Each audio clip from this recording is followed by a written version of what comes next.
for it, out of the surrounding hills. A fine house for that part of the world, and perhaps that was why it had drawn attention.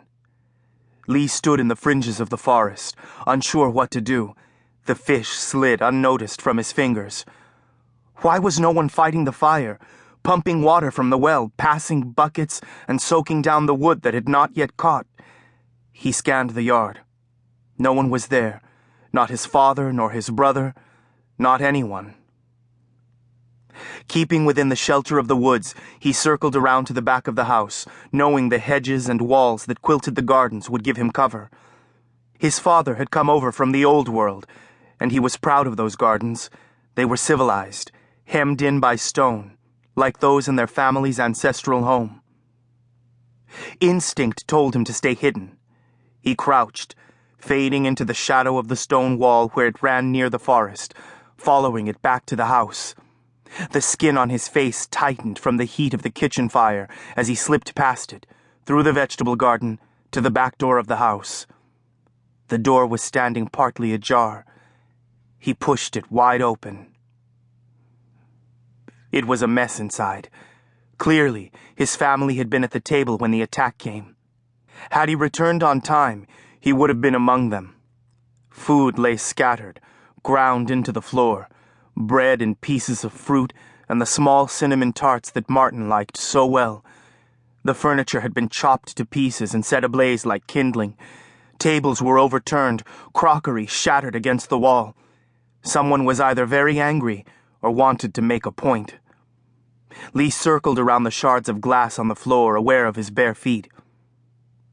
He crept farther into the house, barely breathing, keeping flat to the wall, his ears straining for any clue that would tell him the intruders were still inside.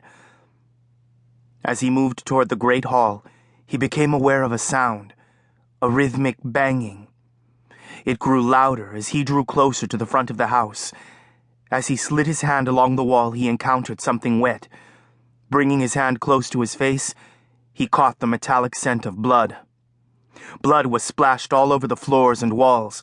Dark red puddles were congealing between the stones and the floor. His heart clamored in his chest. He had to fight to get his breath, but he forced himself to go on.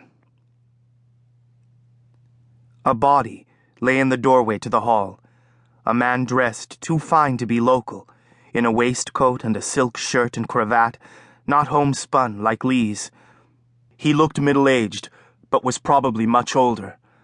A man who carried no obvious weapons and needed none. A wizard, it must be. Lee's brother, Martin, lay face down just beyond the doorway, his body nearly torn in two. Most of the blood must have been his. He was 10 years older, big and broad-shouldered, known as a hard worker, practical, not a dreamer like Lee. Anawir. No magic in him. No match for wizards. Martin. Lee's lips formed the word, but he had no breath to make a sound. Lee crept into the room, feeling the tacky blood under his toes.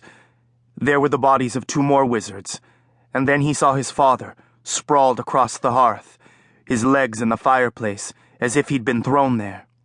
His father, who told him stories of castles and manor houses across the ocean, who could steal fire out of the air with his fingers and spin shields out of sunlight, who called him Wizard Heir and had begun to teach him the charms that would shape magic to his use, who had been powerful enough and smart enough to protect them from anything.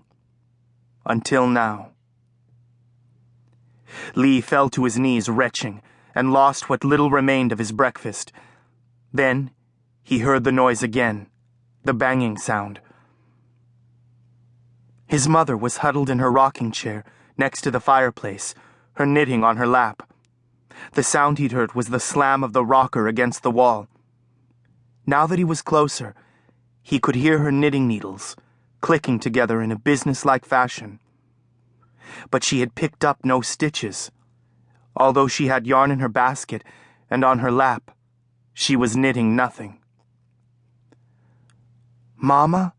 he whispered, drawing close to her, looking warily over his shoulder. "Was it the roses?" She stared.